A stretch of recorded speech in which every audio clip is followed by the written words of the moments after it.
Next up, we have WipeOut, a racing game initially released on September 29, 1995 in the PAL regions for the PlayStation and on November 1995 in the US regions. Later on, the game was also released for the Sega Saturn in 1996. The game was made and published by Psygnosis, who are famous for the Destruction Derby franchise, Life Force Tanka, and the Lemmings as well. Remember these little green gremlins? As a kid, I remember buying this game on the PlayStation Network, and while I was enjoying this game at the time, I did not finish this game. I couldn't win that final race, which was the ice level. Today, we'll see if WipeOut still holds up almost after 28 years of its initial release for the Sony Playstation. So, let's find out.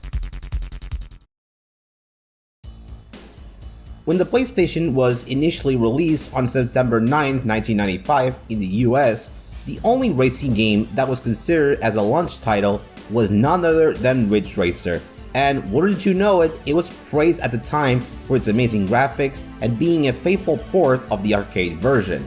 However, in Europe, it was a bit of a different story. Yes, we had Ridge Racer, but we also had another racing game, and I believe that it was much better than Ridge Racer and was none other than WipeOut. WipeOut gameplay is what would happen if F-Zero was mixed with a lot of Super Mario Kart elements, most notably the items, and you get yourself a very interesting racing game at the time. In fact, according to the designer of WipeOut, Nick Burcombe, said that the game was influenced by Super Mario Kart more than any other game at the time, and it clearly shows from its gameplay elements, which we'll talk about later. Upon seeing this intro cutscene, which was very amazing at the time, we get to the main menu, where we can select our game modes, our car, the track, and we're good to go. As I mentioned before, WipeOut is essentially F-Zero, but with battle items, and these items can definitely help you in a pinch, since they can turn the tide of the battle and raise your chances of winning the race. For example, the mines are pretty good if you're in the lead, as they can slow down the other cars, kinda emulating the banana peels from Mario Kart. The rockets and the missiles are the WipeOut equivalent of the green and red shells. The former needs to be close to be efficient, whereas the latter are one of the best weapons in the game, and they will never fail even when being far from the opponent. The shield is self-explanatory. It protects from weapons for a brief moment. The turbo boost is useful on straight lines, just don't use it around the corners because you will have a bad time. And last but not least, the shockwave. If you use it to a nearby enemy, it will slow down, and it's a pretty decent weapon, not gonna lie. Honestly, I like the weapon roster of the original WipeOut. While it's a short roster, it's actually very effective. The game allows you to choose 4 teams: AG Systems, Oricom, Kyrex, and Phasar. Each team has different attributes. For example, AG has a higher acceleration, Oricom is very resistant to weapons, Kyrex has a huge top speed at a cost of poor handling, and Phasar can take corners with relative ease, but it also has the worst top speed. Like many other racing games, WipeOut has a championship mode where you need to win in order to become the champion. If you beat the game, you'll unlock another championship mode, but this time around you'll face even faster opponents, and if you beat it, you will unlock a secret track. Speaking of tracks, WipeOut has over 6 tracks, and each track takes place in a different country. For example, the first track, Ultima 8, takes place in Canada, Carbonis takes place in Japan, Terramax takes place in Germany, Corridera in Russia, Aradus 4 is in the US, and Silverstream takes place in Greenland of all things. Each track has a unique aesthetic to it, and by 1995, they look pretty good, showcasing the true graphical prowess of the PS1, even more than Ridge Racer ever did at the time. Not to mention that the track layout is pretty good, with each track getting harder and harder. On top of that, some tracks have split sections to give it more variety. However, there is another track that is only unlocked after beating the Rapier Championship mode. You can access to this secret track by playing on the single race mode, and as someone who hasn't played this track, let alone finishing the entire championship mode, it's actually challenging and great. With all that said, does the game control well? Well, for the most part, yes. The cars control pretty well even when using the original PS1 controller. Usually with racing games, I always use the Netcon controller, but here, using the PS1 controller surprisingly works well. The cars feel very responsive even when using the D-pad. However, there is more to it. For instance, much like in F-Zero where you use the shoulder buttons to dominate very sharp tough corners with ease, you can do that in WipeOut as well.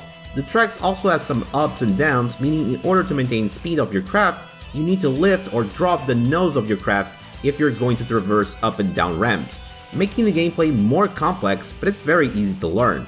However, there's one flaw to this game, and it's the collision detection. Allow me to explain. See, in other WipeOut sequels, for example WipeOut XL and 3, whenever you hit a wall, you lose a bit of speed, which it didn't fuck you over. In the first WipeOut game, however, this wasn't the case.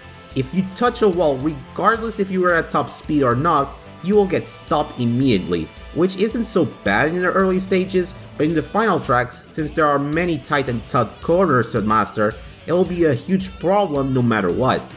The biggest example of this is Silverstream, the last track of the championship mode.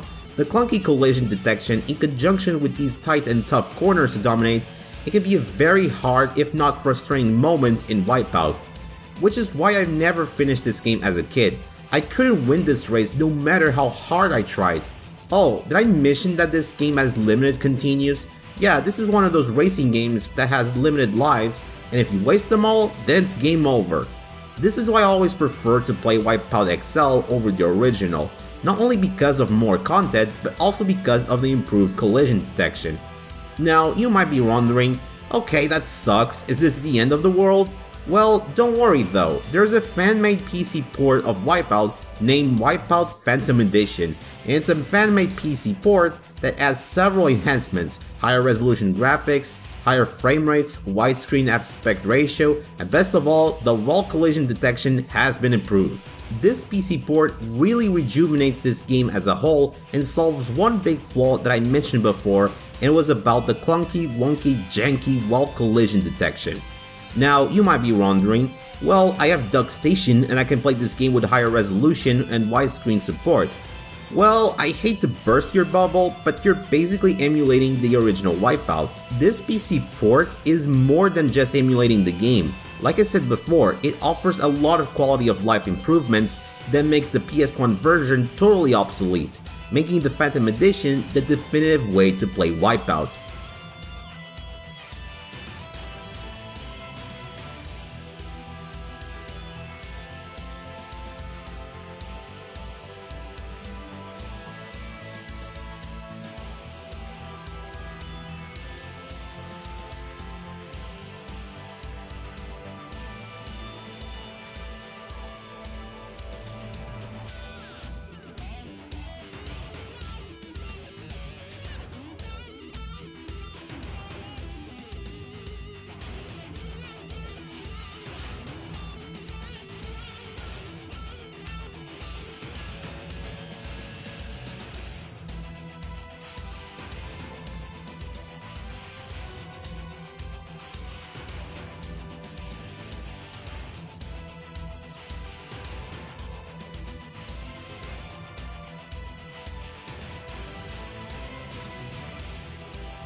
In order to play this port, all you need is the US copy of WipeOut and you're good to go.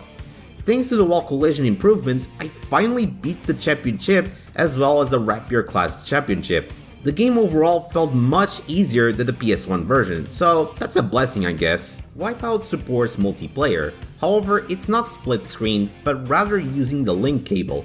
This meant that if you wanted to play WipeOut with 2 players, you need to have 2 consoles, 2 copies of WipeOut, and 2 TVs. Not to mention it will be very expensive to do that, since buying 2 copies of the game, 2 consoles, 1 link cable, and if you had 2 TVs laying around the house, it would cost around, let's say, 712 euros back in 1995.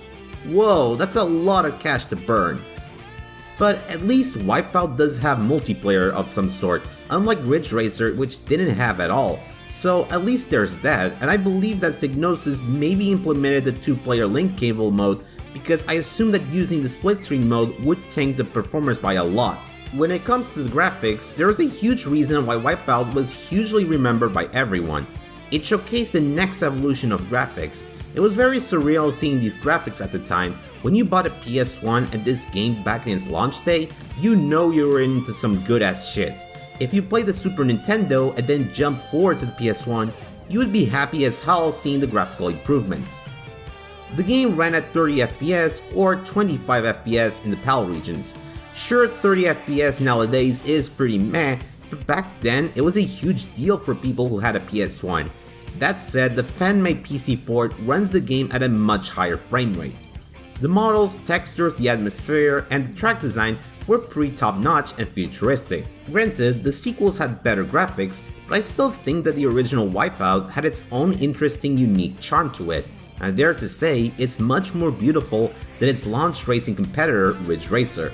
Don't get me wrong, Ridge Racer still had good graphics for its era, but it was totally outclassed by WipeOut in the most fabulous way possible. WipeOut had more graphical variety, which made it more appealing than its competitor. It doesn't end there though, the soundtrack was just as memorable and iconic as the game's graphics. The music was composed by Tim Wright, otherwise known as Cold Storage, who also composed music for other games like Sensible Soccer, WipeOut XL, and even codenamed Tenka. The soundtrack uses a lot of electronic music-based styles, and it totally fits the game's theme, and I really like the soundtrack of it, one of the best of the PS1 era.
Nice. So, does WipeOut still holds up? Well, it should come with no surprise that it's one of the most important PS1 games out there, and it left a huge impact for the PS1 owners, especially in Europe, since there it was a launch title and it became the best-selling game in that region in 1995. But is the game still fun to play? Well, it's still fun. The controls are pretty well for the most part, but the clunky wall collision detection really hold this game back from being amazing, which is why I always prefer to play the sequels over the original since they improve the wall collision pretty well, among other things. However, the fan-made PC version, dubbed WipeOut Phantom Edition, not only adds a lot of graphical improvements, but it also fixes the janky wall collision that the PS1 and Saturn version had, making the game much more enjoyable. If you want to buy this game, you can buy it on eBay for at minimum 9 euros, or you can go for even cheap or free if you catch my drift.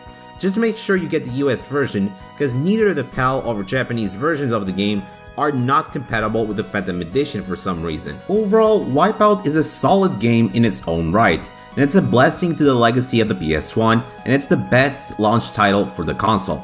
So much so that in fact it beat the fuck out of Ridge Racer in the most futuristic way possible for the title of the best racing game of 1995.